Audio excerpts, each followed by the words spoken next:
Hello and welcome to Me, the Wife and Wrexham AFC, a weekly podcast and YouTube channel discussing everything Wrexham from the point of view of long-term fans and brand new fans like my wife.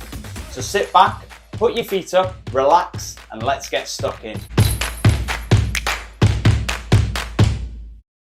Hello and welcome to episode 27 of Me, the Wife and Wrexham. That's right, isn't it? 27. It is right. It confused me because we did the Bryn Law interview and that was I knew it would. 26 and then it just threw me off completely. Yes, welcome to episode 27.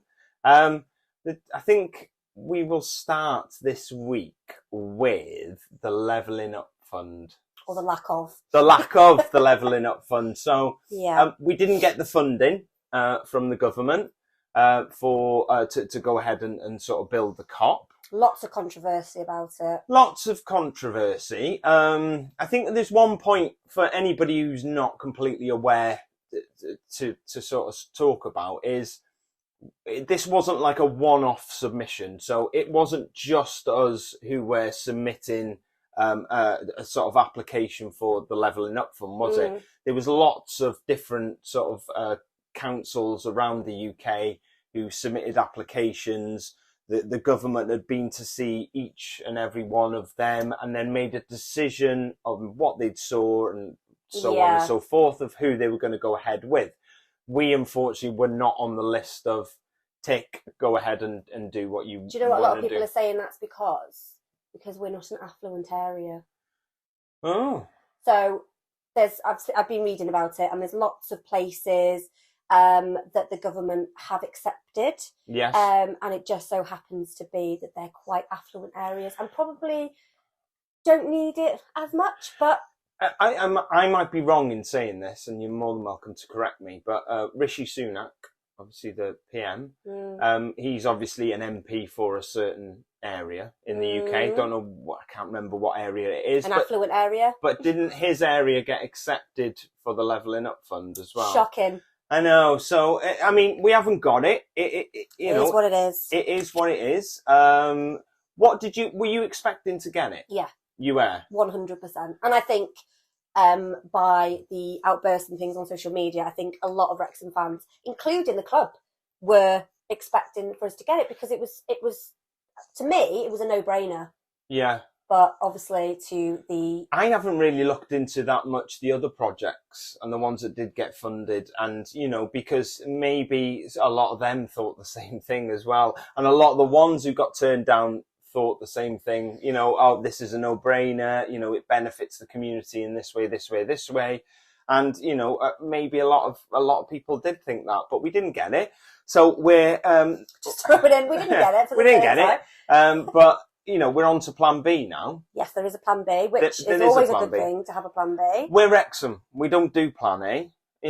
We're always going to be Plan B. But my suspicion with this is we're calling this Plan B. Not that we know what it is yet, but because they're going to announce some further details. But we're going to go ahead with Plan B. But my assumption is Plan B was always the plan. Yeah. Plan B was always the plan. Yeah. And then it was, this is how we're going to do it. This is what we're going to do. And then the Levelling Up Fund scenario came about. And it was like, oh, actually, if we can get this money off the government for nothing, then let's go with that. Yeah. It's never been discussed what Plan B is prior to this. It's never been discussed that we've had a Plan B, although I think a lot of people were assumed we did. Yeah, it would be stupid not to, wouldn't it? The main reason for that is that Rob and Ryan have kept their cards quite close, and the whole club have kept their cards quite close to their chest, because you don't want the government knowing, actually, if we don't get this, we're okay, because we've got another plan in place, because the government will sort of go, okay, then, well, there's plenty of projects out there who don't have a Plan B. Yeah. So, it's going to bump us down the list. Do you think one of the reasons why we didn't get it was because of who our owners are? I think that had a massive, massive influence over it. Maybe. I mean, it's one of them things, isn't it, when you look from the outside in and you go, well, they've got lots of money anyway. So, do they really need this? And they've got a certain amount of money. I know, but it's a misconception, isn't it, that, I'm sure Ryan Reynolds has got lots of money, but he's only ever going to give a portion of his wealth to this club. Yeah. If he's worth 200 million, 500 million, whatever he's worth, Nice. right? Yeah. But he's not, that doesn't mean the club have 500 million. Of course not. You know, he's maybe going to dedicate 5% of what he's worth into the club. Yep. You know, which all of a sudden your 200 million turns into a lot less. Do you know what I mean? Yep. You know, it's, you know, you're then looking at 10 million, whatever it is. But, you know, just because he has that money doesn't mean it's ours. doesn't mean we have that and we money. don't, you know, and we're not like, you know, what's the word? We're not, it's not our priority to have that money. Do you know what I mean? It's not his priority for us to have all of his money. No, that's not the right thing. What I'm trying to say, but no, I know what you're saying. Do you know what I'm trying to say? Yeah, it's not in his best interest, is it? No, it's not just that. Because a football club is a money pit, and it will always be a money pit, and it will be a case of, like Bryn said in our interview with him, you know, you can't just be seen as owners to be standing still. You've got to be seen as moving forward and progressing. And that usually means spending money. And, which I think they have done, to be fair, getting the likes of Paul Mullen and Ollie Palmer and stuff, and all the players that we've actually got. Yeah. I think they're, you know, and we don't know what's going on in the background. All the money they've spent on demolishing the Kop. Exactly. Because I can't imagine that's cheap, getting somebody to demolish something of that size either. No. You know, over a period of time as well. Yeah. It's not like a 2-day job, is it? No, it was very meticulous, wasn't it, when it was taken down? Talking of that, it's gone now. Yeah. Gone. Got a big empty space there. And they're digging up the concrete at the moment. Got no money to build anything on it, but no, I'm joking. So a lot of people are actually saying, I'm not sure if I mentioned this in the last podcast, actually. It's just... No, you're just repeating yourself. Yeah, though. it's been so long. But a lot of people are saying, why don't we get, like, you know, if there's no tickets for, like, the Sheffield game, for example, why don't we get open that area up? Yeah. And get some portaloos, and people can bring camping chairs and stuff like that, so we can watch the game. And I was just like, yeah, I'm not sure that's going to work. Yeah, I'm not sure the SAG are going to allow that. To be who? The SAG. Who the hell are the SAG? The SAG are the Safety Advisory Group.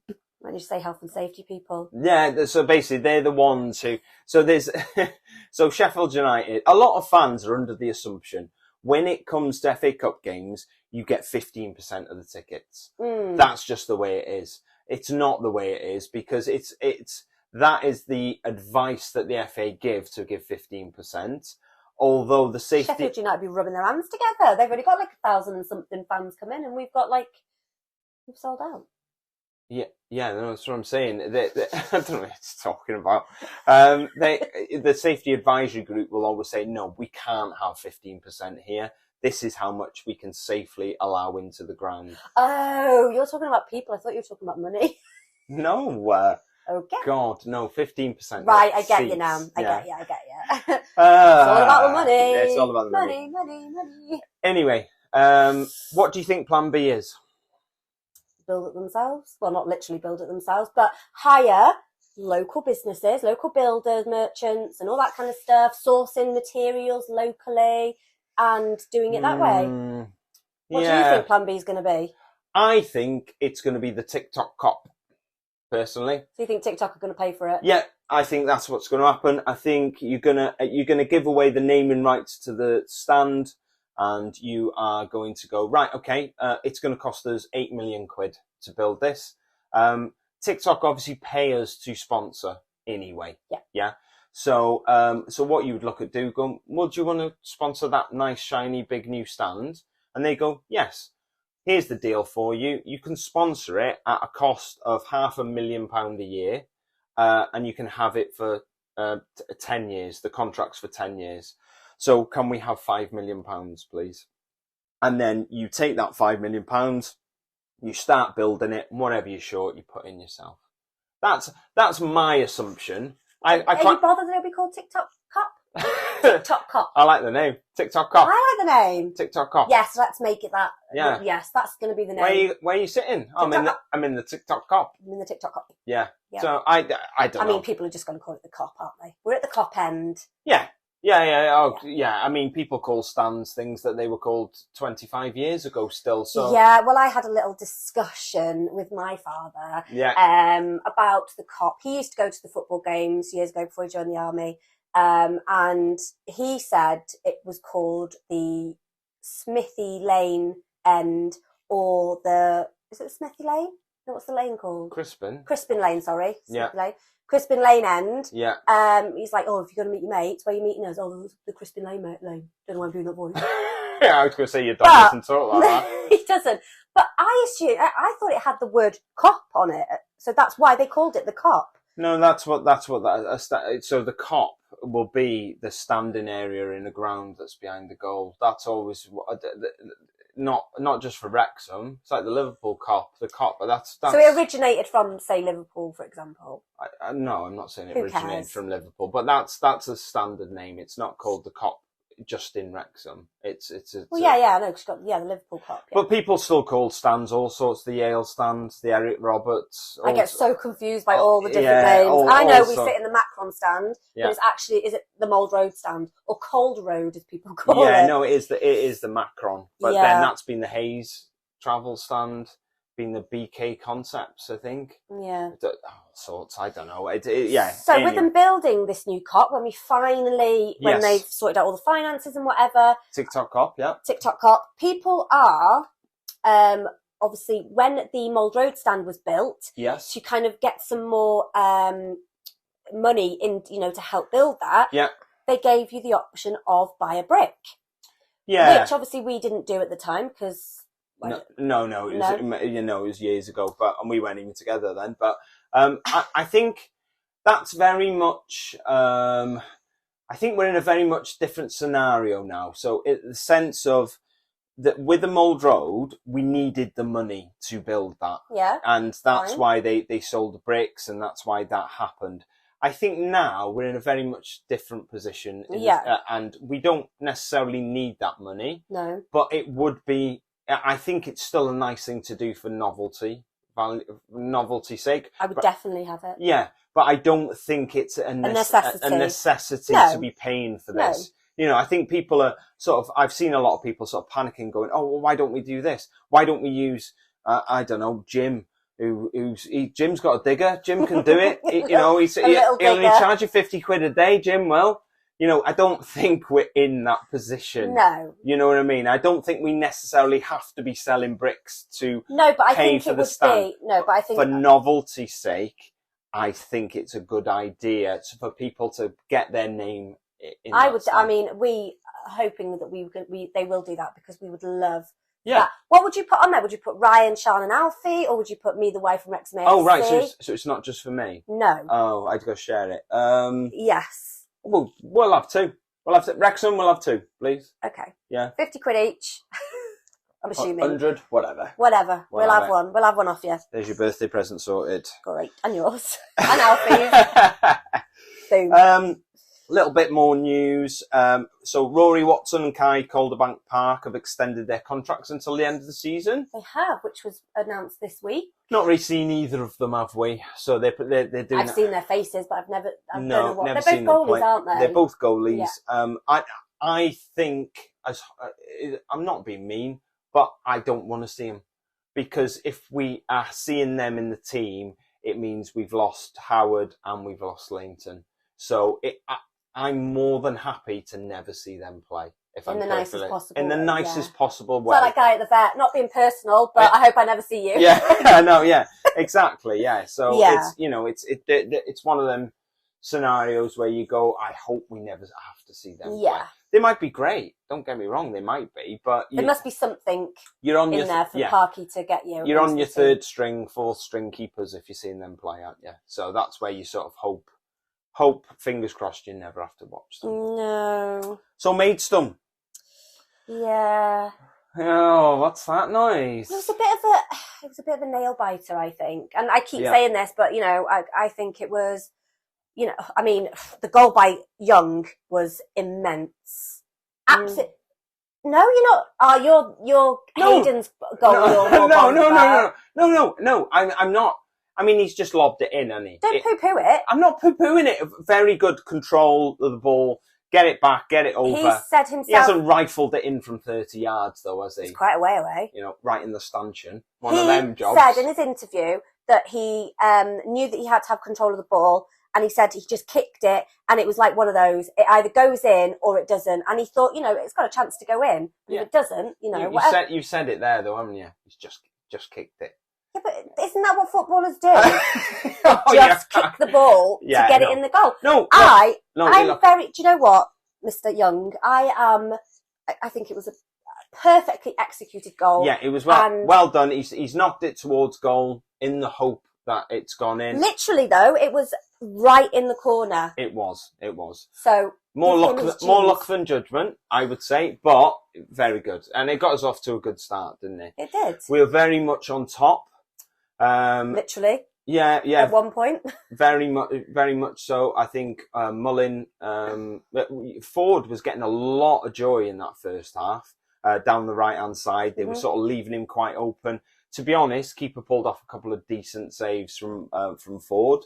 Ford will be quite annoyed that he didn't score, I think, yesterday. But we went in at half-time at 1-0. Came out in the second half, got a penalty. Yeah, Mullin again. Loves some penalties. Yeah, ropey penalty that was. I'm not sure about that. Every single penalty you seem to do, they are a bit ropey for you. But to be honest with you, I don't think that we don't often get really clear cut penalties. I mean, the one again, who cares? No, I don't care. But I'm just saying, the one yesterday was very. I'm not sure about that one. I really wasn't sure about it as a penalty, but we got it. Who cares? Second goal in. Scored it again. At 2-0 up, what happened? Did we lose focus? What went wrong? Yeah, I think I'm assuming that's what happened, because we know that the lads are immense at what they do. So, is that the right word, immense? Yeah. So I think they kind of, again, they got a little bit complacent again, which, they were playing a team that is pretty much probably going to go into relegation. They're probably going to go to the league down, National League South next season. So they were probably thinking, 2-0 up. Job done. But you mentioned last week that they've got a caretaker manager at the moment. Yeah. And they will be very much trying to show the manager, what did you call it? Bounce something, was it? New manager bounce. And I think the Maidstone players, they were actually, that's what they were doing. And they played, in my eyes, they did play really well. Yeah. But I think that they got really complacent, our side, thinking they're going to be relegated next year. They're not going to, be any good. They're not going to be able to get any goals in past us now. But lo and behold. Yeah, so they came back, didn't they? So we were cruising really at 2-0. And I think Parky alluded to it in the interview that he did after the game, that we've just got to be a little bit more clinical now. Yeah. In the sense of, right, we're 2-0 up, the team's second to bottom. Let's just take the foot off the gas a little bit and let's try and cruise through the rest of the game. It didn't happen, obviously, but I think, like he's alluded to, we need to be chasing that third and fourth goal. Just to get that gap. Fitness isn't a concern. We're a very fit team. We don't need to worry about, let's ease off a little bit here. Let's make it easy for ourselves. Let's, going forward. Mm-hmm. Let's be honest, we've got 8 games in February. So it's going to be tough. There is an argument to sort of say, are they looking at that going, right, okay, we're 2-0 up, they're second to bottom. Let's just save a bit of energy here. We don't have to push as hard as we were, but that was to our detriment in the end, wasn't it? So they've got one really decent player, Maidstone. I thought the keeper had a good game for them.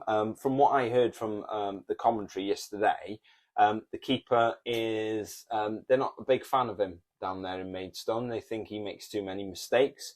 Yesterday, I thought he did very well. He was a really decent keeper, I thought. Yep. But the guy I was talking about was Barham. So he's the guy who scored both of their goals. He looked, for me, he looked a cut above the rest of the team. Mm-hmm. Sort of player that you sort of think, if they go down, he's not coming with you. He's sort of staying at this level. Central Wrexham player? No, I don't think so. But he looked decent. Not just his goals. He looked good throughout the whole game, I thought. And yeah, I think it's one of them. We got back to 2-2. What did you think was going to happen when we were at 2-2? If you're honest, what did you think was going to happen? I thought we were going to go away with 1 point. So you didn't fancy them coming back and getting another one? No, I thought I think they made their point. You made your point now. You made your point. You're better than 23rd or whatever you are. But yeah, it was like edge of your seat stuff. I mean, it wasn't edge of your seat exciting stuff. It was like, oh Christ, come on, we just we want that one more goal, and then was it the 73rd minute or something that Hayden scored? 91st. No. Oh no, sorry. They scored. Palmer came on in the 70th minute. No, it was last minute, literally last minute. So Hayden's. Oh yeah, literally yes. So he saved our bacon. He did. Bacon. I don't know. He was the hero again. Your man of the match. No, not really. I don't think. I thought we were quite good all around the pitch yesterday. I thought we were, apart from the lapses in concentration, sort of later on, I thought we were quite decent. I did a poll yesterday of who you thought man of the match was. So on Twitter, I did a poll saying who was your man of the match. Yeah. I gave the options: Luke Young, Paul Mullen, Aaron Hayden, because obviously they scored 3 goals, and then I put someone else. Yeah. Between Luke Young, it's not that close actually. Luke Young got 56% of the vote. Okay. Paul Mullen 6. Yeah. Aaron Hayden 29, and someone else 9%.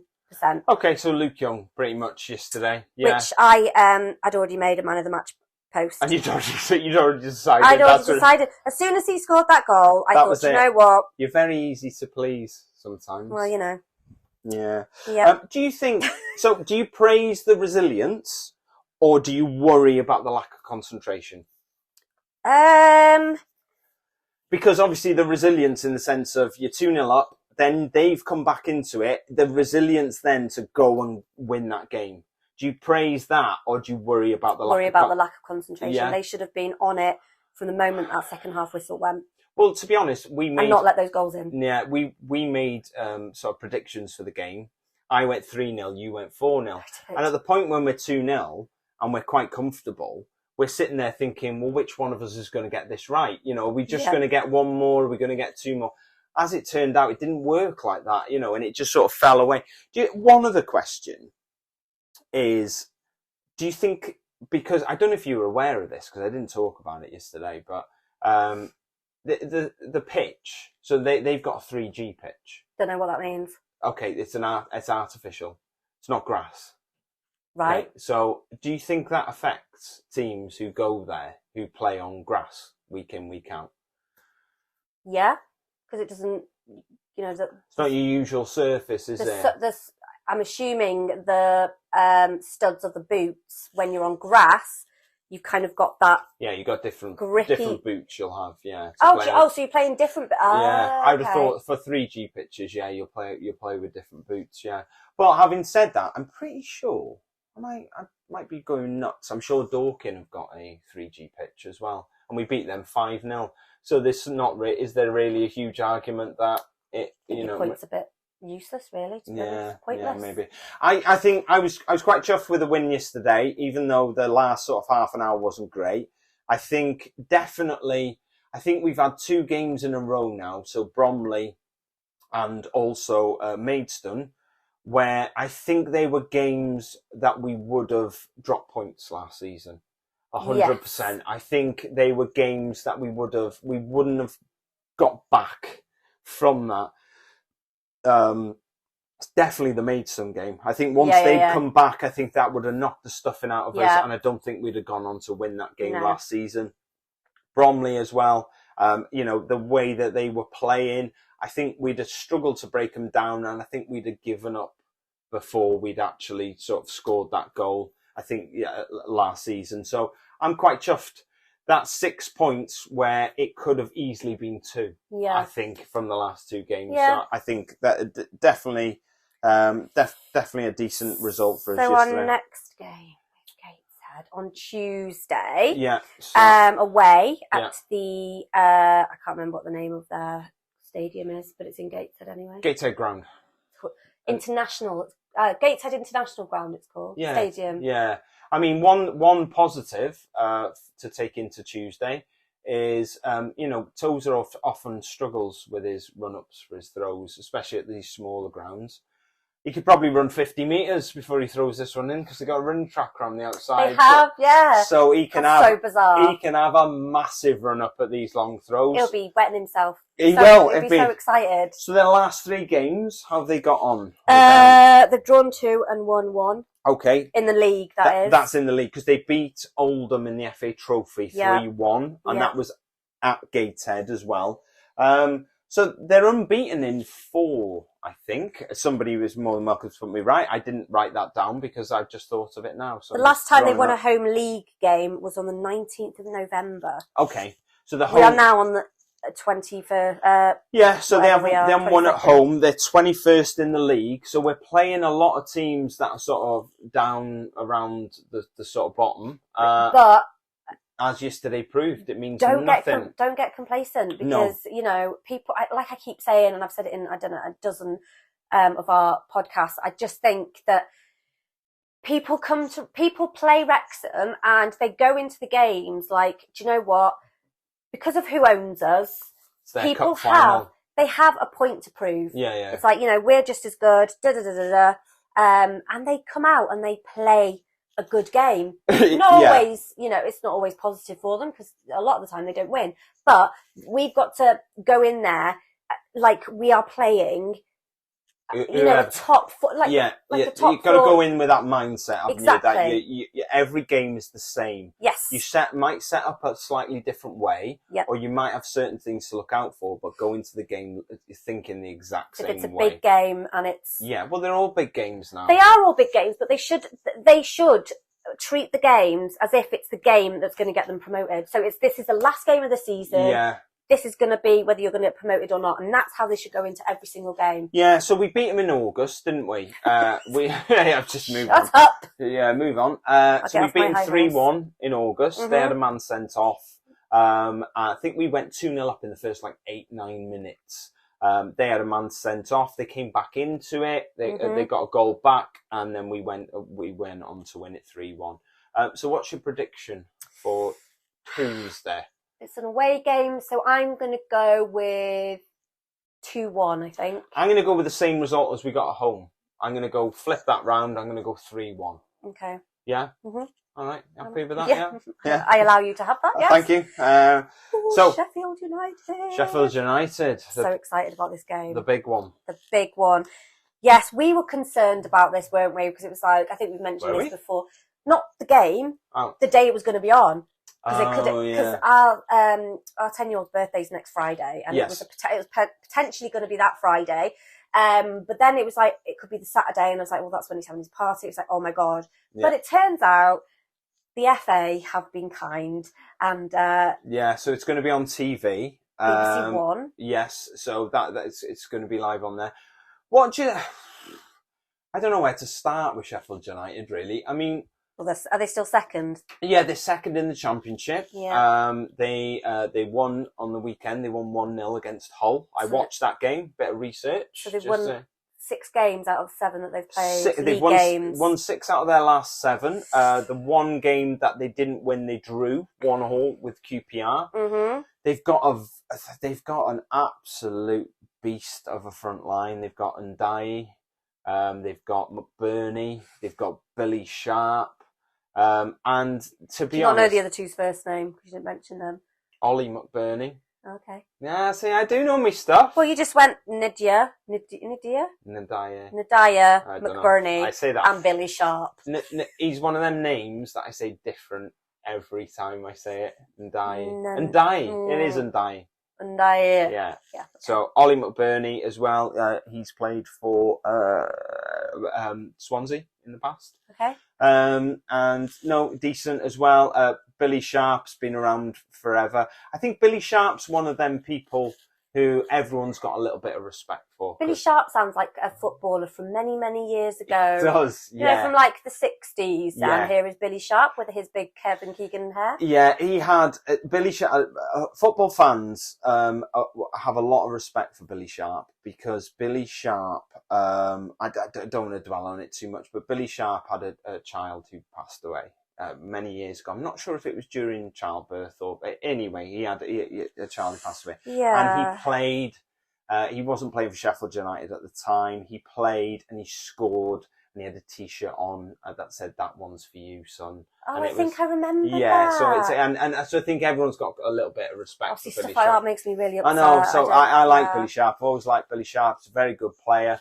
They've got quality right through their team, to be honest. The second in championship. So. Yeah, they are, and I think it's very much a case of it's a different game to the Coventry game. I think the Coventry game is a game that everyone looked at and went, "Oh, we could have a go here." Because I think Coventry... There was no expectations, though, was there? No, there wasn't. But, well, no, I disagree with that a little bit because I think everyone looks at Coventry and Coventry can be very good or quite average. And I think it was one of the... It was like, what Coventry are you going to get? And because of that, everyone sort of went, we might have a chance here because... Did Coventry play their first team? No, they made some changes. We made some changes. So, because obviously they've got, I think he's the second top scorer in the league, Gyökeres. So he was on the bench, wasn't he? He only came on because of an injury. And I think Sheffield United, I don't know, what sort of team do you think they're going to play? Are they going to look at the Coventry game and go, that isn't going to be us? So we're not resting players left, right and centre. We're going to just put Depends these... how good their reserve team is. Have they got a good reserve team? It's not necessarily a reserve team, though. You could take 4 or 5 first-team players Yeah. out, put them on the bench, and then the players who are usually on the bench, it's not even reserve team, is it? It's just your players on your bench. Yeah. Bring them in, give them a little bit of rest, but they're still on the bench to come on if needed. Yeah. So what sort of team do you think they're going to put out? Think they're going to rest anyone, is my question. I'm sure they will. Let me ask the question differently. What would you do if you were Sheffield United manager, knowing what had happened with Coventry, who are in the same league as you? What would you do as their manager? I don't know. I would maybe make a few changes, but kind of look at where our strengths are, and where our weaknesses are, and kind of maybe have a stronger area. Yeah. If you get what I mean? So say the defence is crap. Then have a strong defence team. Defence team. Personally, defence team. No, but What is it? Defence. Me personally, if I was the Sheffield United manager, I'm not sure I'd make any changes at all. I'd go into that game going, you're not making a fool out of us the way that you did out of Coventry. I don't think we made a fool out of Coventry. No, I'm not saying that. What I'm saying is we've gone to a championship team and we've scored 4 at their ground and we're non-league. So, without going there to make a fool of somebody, we have, because a non-league team have gone there and they've scored 4 against you on your own pitch. Yeah. The pitch that you should be, So I think they might be looking at it, going, you're not doing that to us. Do you think we will have an advantage because we are at home? We're in our home ground. Always. But always, I get that. But we're playing a team that are second in the championship. I mean, is it 3 tiers above us? 1, 2, 3. Yeah. 3. So it's like Coventry. It's like. But I think, from my point of view, when we played Coventry, I don't think there was any expectations. People were like, oh my God, how amazing would it be if we won? Yeah. But I think people thought, do you know what? It's a good time to go out. It's a good time to go out, exactly. Yeah. So now people are like, right, we've done it with Coventry. Yeah. There's that expectation there that they are going to beat Sheffield United. I think you've got, even though they're in the same tier, Coventry and Sheffield United, I think we are looking at 2 completely different levels of team here. I think Sheffield United... The positions in the table. I think Sheffield United are very much a team who next season we're more than likely going to see back in the Premier League again. Coventry, I think they're your sort of mid-table championship team, without being too rude. I think that's where they are.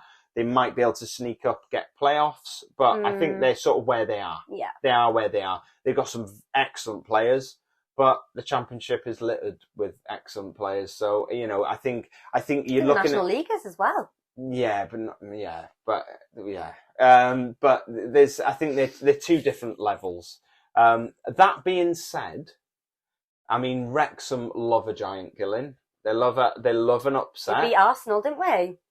Yeah, many moons ago. We did. That was 30 years ago. But was it? Yes, yes, we did. We did. Oh, I was 10. Yeah. What do you think? Prediction wise, Yeah. What do you think What about do you think? life? Or Go on. I'm gonna go. This is gonna be a tough one. I'd say 3-1 to Wrexham. 3-1. Really? Right. No. You said it now. It's fine. I have faith in my boys. I love your optimism. I'm gonna go. Did you expect us to win 4-3 against? No, because otherwise that's what I would have said in my prediction. Well, there you go then. Never assume that we're not going to do something. No. My suspicion is Williams. that if I'm being completely honest, if I try and look at it objectively, my suspicion is Sheffield United will be too strong. If they put their first team out, my suspicion is it's just a step too far for us to actually get through. That's what I think objectively. But it'd be nice to score a goal. This isn't an objective podcast, is it? No. It's a Wrexham podcast. So let's forget that. We're gonna smash them. As a Wrexham supporter, I am going to hang my hat on us upsetting the apple cart.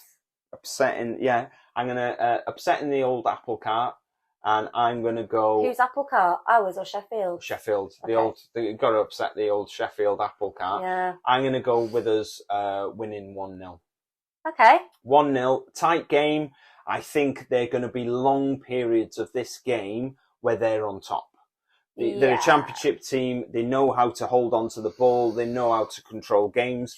I think a lot of people are going there expecting us to have lots of the ball. I don't think that is going to be the case. I think they're going to have a lot of the ball. I think we're going to have a little bit of luck on the day where, they get maybe 5, 6, 7 chances and they're just past the post, or it comes off someone's shoulder instead of their head, and they just can't get it in. And then I'm banking on them tiring themselves out a little bit and us nicking one at the end. Okay. That's where I'm at. Okay. Well, let's hope that is correct. And we'll have to wait and see, won't we? Yeah. I if I'm honest, I'd rather your predictions right. I'd rather us win 3-1. We go 3-0 up and they just get a little consolation right at the end. That'd be lovely, that would. It would, but it means that we'd be what third, what round would it be? It's the fourth round, isn't it? It is, yeah. So it'd be the fifth. What do they call it after the fourth round? Is it the fifth round or is it? Yeah. Don't look at me like that, because sometimes you go semi. What comes after 4? Yes. No. You know what I mean? It is. Yes, it is. Thank you. What comes after 5? 6. What I'm trying to get at is, when does it get to the quarterfinals, semi-finals? I think you got 4, 5, 6 quarters, semis.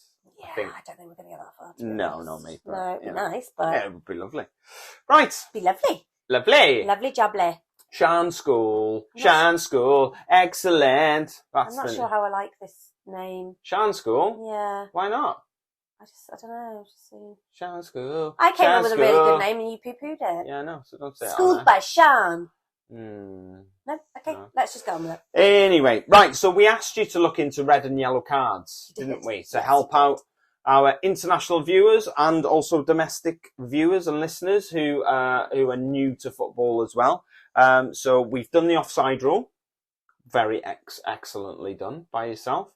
Last week we did goal difference. So how does that work? How does it decide places in the table? So goal difference, goals for, goals against, head-to-head record. It actually came in useful yesterday when we were watching. It did, because we were on the same We had on the same points as Notts County. We had the same goal difference. And then you But looked at the league. They have scored more goals. They've Two scored- more goals They've than scored us. 2 more goals than us, and then that's how you knew that's why we were in second. See, it does help in the real world. Yeah. So last week we asked you to look at red and yellow cards, Yes. didn't we? Yes. So I'll go through a couple of scenarios for you, ask you a couple of questions, and I'll let you have the stage. I And hate your scenarios. explain anything for you. So, Oh, excuse me while I just yawned. Sorry. first game of the season. Yes. Okay, so let's say me and you are in a team together. Okay, so I get booked in that first game. Yes. Okay. Yes. What are the implications of that yellow card in that first game of the season for me? In that game, what's the implications in that game? What is a yellow card? Yellow card is just a caution. Caution warning. Warning. Yeah. So it wouldn't really. It would just be you've had. This is. Your warning. Reel it in, mate. Yeah. But nothing would happen on that game. So if I was to get a second yellow card in that same game, what happens then? Again, it would be a caution warning. But if you No. If I get a second yellow card in the same game, you get a red card. red card. You're off, lad. Yeah. So you get one warning, which is your yellow. If you do another cautionable offence, Yep. that is a second yellow card, which results in Leave a the red pitch card. immediately. What in that one game, that one yellow card, does that have any sort of bearing on the rest of the season, or is just one card? What? You've got one card in the I've got whole one season? card. I've got one card. No, Means nothing. means nothing. But Because obviously when you start the season again, your slate is clear. Yes. So yellow cards do accumulate, don't they? They do. Which is what we asked you to look at. Mm-hmm.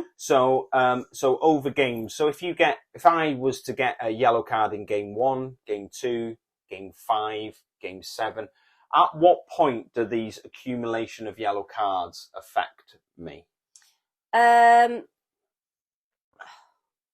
So 5 Yes. yellow cards. Yes. Before, say match 19. Match week 19. Match week 19. Yeah. It results in a 1 match ban. Yes. So if you get 5 yellow cards before game week 19, Yep. then you get banned for 1 game. Yep. Now, a lot of people are under the assumption once game week 19 has been and gone, the slate is wiped clean. That's not the case. Okay. So the slate isn't wiped clean because they then move forward. So if you then get 10 yellow cards by week 32, you get 2 match bans. you get a 2 match ban. 15 yellow cards by week 38 is a 3 match ban. If you get 20 yellow cards in a whole season, the FA can do what they want with you. So that's a lot. They strip you of your entitlement to and spank you with a ruler. No, it's a lot of yellow cards to be getting in a season. That is. So that's sort of open to the FA giving you whatever punishment they want, really. Depends how much they like you. Yeah. So red cards. So as you've rightly said, 2 yellow cards in a game is a red card. Mm-hmm.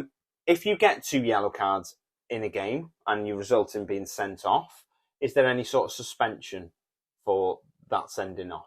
The next game. Yeah. You can't play the next game. Yeah. So for 2 yellow cards in a game, which results in a red, that is a 1 game suspension. Yeah. So if you get a straight red card, yeah. So for, let's say, a professional foul. Professional foul. Yeah. So that would be denying a clear goal scoring opportunity. So if somebody's clean through and you make no attempt to play the ball, but you trip them up, stop them running through on goal, how much of a ban do you get for that? I want to say a 4 match ban. No, that's a 1 match ban as well. So anything that falls under a professional foul, that's a straight red card, that is also a one game ban. So dissent. So if you call the referee a whatever, so dissent, that whatever the level of dissent, if you get a straight red card for dissent, how many games are you banned for? 2. Correct. So dissent will land you a 2 game ban. As well, just so people are clear, if you get sent off in the first minute of a match, you miss obviously the whole of that match. Mm-hmm. but then you get a 2-game ban on top of that. So if you get sent off really early, they don't include one of the games as that game that you're playing. It's 2 subsequent games. Violent conduct. How many games would you miss for violent conduct? 2. 3. So violent conduct is a 3-game ban. Okay. If you were to get sent off twice for violent conduct within, I don't know, weeks of each other or a few months of each other, is there a different punishment? Yes, 4-match ban. You're sort of right. It's sort of up to the FA, and it's sort of up to.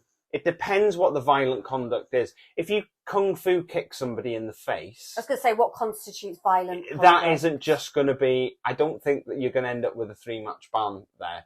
And if when you come back from your ban, you kung fu kick someone in the face again, I don't think you're just getting a 4-match ban. I think it's very much a case of they can do what they want to you. I don't know if you remember Eric Cantona kung fu kicking a fan in the crowd. 90s, was it? Something like that? Yeah. He got banned for a long time for that. I know that's a fan and it's different. It's not on the pitch, but it's, similar sort of thing. Anything thing to do. Anything else you want to tell us about red and yellow? Well, I had a look. Oh, sorry. It's okay. I had a look because I was interested to see how many yellow and red cards we've had this season. Luckily, we have had no red cards. We haven't. We've done well this year. We have done well. But we have accumulated 28 yellow cards. Yes. I think 6 of those are from Mr. Luke Young. Yes. And I think it was Paul Mullen who had 4. I can't remember, but it was definitely Luke Young's definitely had the most. Obviously, as we know, 9 of those were away. Yes. And then the rest were at home games. I think you got that the wrong way round. I think 9 of them were at home, and I think 19 were away. Okay. Yeah, it's that way around. So we've conceded more yellow cards away from home. Do you want another fact for your disciplinary section? Yeah. We've got the best disciplinary record in the league this season. Really? We have indeed. So we have. We talked about this briefly, and we decided not to put it in, but I'm going to bring it back now. You said we were talking about points, weren't you? Yeah. So I can't remember because I deleted no. But my notes. Yellow cards and red cards will give you disciplinary points. Yep. It's not really something that fans see on a day-to-day basis. So the disciplinary points go towards the team rather than the actual player? Yeah, sort of, yeah. So it's a way of measuring a team's disciplinary record. Mm-hmm. So they'll allocate points for yellow cards and red cards and the type of red cards and all that sort of stuff.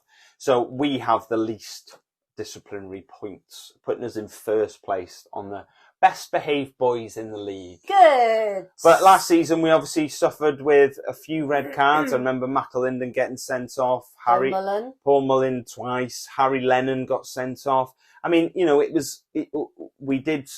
I wouldn't say we struggled with discipline, although, it was definitely, there was games. I remember McAlinden getting sent off. Never a red card, by the way, but he did. And, we lost that game at home to Yeovil, if I remember rightly. We lost 2-1, down to 10 men. So, it's a good thing. A good disciplinary record is always a good thing. Yeah. You're happy with that one? Yeah. What next? I don't know. What would you like to learn about next? I don't know. Positions. Well, one thing I did think might be worthwhile is because, again, I know we keep saying it, but we have quite an international audience. Especially, we have a lot of Americans. So we're listened to in America more than we are in the UK for this podcast. Now, American sport is quite closed. So, you've got the NFL. I'm a big New York Giants fan who lost to the Eagles in the playoffs yesterday, but don't worry about that. Let's move on. Shut up. It doesn't matter. Isn't that Rob McElhenney's team? It is Rob McElhenney's team. We don't need to talk about it. We can move on. So, but NFL is closed sport. There's no promotion, relegation, or anything like that, or playoffs. Yeah. So I think it might be worthwhile you looking into promotions, relegations, playoffs, how teams go up, how they go down. Is it the same for every league? What happens in the top league? All that sort of stuff. I think that would be worthwhile discussing next week, so you can get a good idea of it, and then you can obviously teach everybody else on the journey with you as well. Okay. So promotions, relegations, playoffs.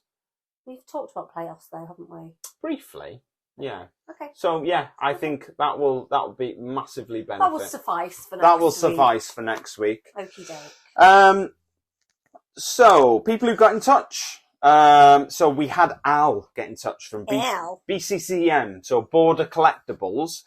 He got in touch to say that he had published a Wrexham AFC game journal for this season. So basically, what it is, it's a book that you it's great, to be honest. It's great for people like us. But it's great for anybody. So basically in the book, it's got every game that Wrexham are going to play. Now, what you can do, you can update the score, the date, the attendance. You can put the team in there. You can write notes about the games. For us, this is like amazing. Yeah, this is really good for somebody. But for any sort of like historians who want to keep track of the sort of games, kids as well. I think it's brilliant for kids. It is brilliant for kids who want to, they want to go, they want to write the team in and all that sort of stuff. Yeah. It's brilliant. So you can get this on Amazon. $5.99 from Amazon. Yeah. I'm not sure of the conversion thing or anything like that. I'm assuming you can get it in other countries as well. Yeah, but it is brilliant. But we'll put a link to it down in the description. Yeah, if you're watching on YouTube, obviously you can see it there, but we will, for those of you listening on the podcast, we will put a link on our social media. So definitely. Thank you very much for that, Al. It is really, really good. Just to fly through some other people, we had Pete Pledge, who said, awesome show. Hope you do more interviews in the future. So if you're not aware, we did an interview with Bryn Law, which was released on Tuesday. If you haven't seen it, check out our YouTube channel. It's on there. If you just search for the podcast, there's a standalone podcast with that on as well. But yes, Pete, we are definitely doing a lot more. Oh yes, we are. Jan also got in touch. It feels weird for me saying Jan because it's my mum. But she said, great interview, genuine person, could have listened to him all night. Agree that a lot of people have said that. Yeah, agree that the late 70s were the best times. Well, we the best. We the best. I have, yeah. We the best. Welsh Wonder Kids got in touch and they said great episode. Mickey Thomas or Joey Jones next. Ooh, we'll have to wait and see. If you're watching or listening, Joey Jones or Mickey Thomas, please get in touch. We'd love to have you on the podcast. Carlo, very interesting with historical anecdotes. Could have listened to him for hours. Christian McHale, great episode. Well done on promoting Saints Dwynwen Day. Santes Dwynwen. I can't Diwrnod Santes Dwynwen. Which is on Wednesday, which is the Welsh version of Valentine's Day. It is indeed. 25th of Jan. It is. Payday. Shay got in touch after the Maidstone game saying Wrexham never in doubt. I'm not sure I completely agree with that, Shay, but we got there in the end. We got there in the end. And Jennifer, the lovely Jennifer, got in touch with us actually this morning. Oh no, it wasn't. Was it yesterday? I can't remember. She said this is not doing our health any good. We have no nerves left. Even the cat bolted when we cheered when we scored. Definitely. So if you want to get in touch, you can get in touch with us on Facebook, Instagram, Twitter, TikTok, or an email, which is me, the wife, and Wrexham AFC @gmail.com. Well done. Thanks. A quick shout out for Dragon Chat. So it's a mental health peer support group. Happens every Thursday at 7 p.m. And it's a chance for anybody who's struggling, who wants to talk to somebody. It's a chance for them to get together with people and to actually sort of talk it out. It's split into two halves. It's a Zoom call, sorry. Well, I'll get that in. It's split into two halves where you can talk a little bit about yourself. If you want to, you don't have to, and it's a place where people can get together and talk. The second half, you talk about the football, and they do sort of intermingle and everything as well. So it's brilliant. And I would highly recommend anybody who would like to do that to do it. There's a link to how you get on that down in the description if you're watching on YouTube. If you're listening to the podcast, then head over to either our social media, because you'll find details of it on there. Also on the Wrexham AFC social media, on a Thursday, they release details of how to get on the Zoom call. Yes. Breathe. Okay. Quiz time. My favourite time of the day. I think you'll do quite well. Do you think? Nah, probably not, but no. Oh, the faith was there for like a millisecond. Yeah. Okay. Okay. Yes. So. Yes. We played our home game. So obviously we played Maidstone. Sorry, I'll do a little intro. Why not? So we played Maidstone. Yes, we won 3-2. We did. Great. Skin of our teeth, yes. Yes. So, question 1. Okay. We played our home game against Maidstone on the 20th of August. What was the score? 5. Yes. 1-0. 5-0. 5-1-0. 5-0. It was 5-0. Well done. 1 point. Because you mentioned it already. I know, yeah. Who was the last... Question 2. Sorry. Question 2? Question 2. Who was the last team to score more than 1 goal against us in the league before Maidstone? Ooh. That's a good question, isn't it? You know, a good question. Oh my goodness. In the league. Yeah. Home or away? Does it not matter? Doesn't matter. Last team to score more than 1 goal against us in the league. I had to go... Oldham? Oldham only scored 1. Oh. I'll let you have another guess. I want to say Maiden. Oh no, Solihull. Solihull didn't either. I don't know. No. It was Barnet. I would have got that. 7-5. Remember that game? Oh my god, yes. Yes. I do remember that. So they were the last team to score more than 1 goal against us in the league. When did we play them? Oh, ages ago. Wow, okay. Question 3. Yes. Apart from Maidstone, Mm-hmm. name 2 teams Aaron Hayden has scored against this season. It's like 10. 1, 2, 3, 4, 5, 6, Isn't he 7, on 11 8, now? 9. There's 9 teams. Oh, because he met school. Yeah. Yes. Apart from Maidstone. Apart from Maidstone, I'm not going to make it that easy for you. So name 2 teams that Aaron Hayden has scored against this season. Barnet. Correct. Solihull. Correct. Yes!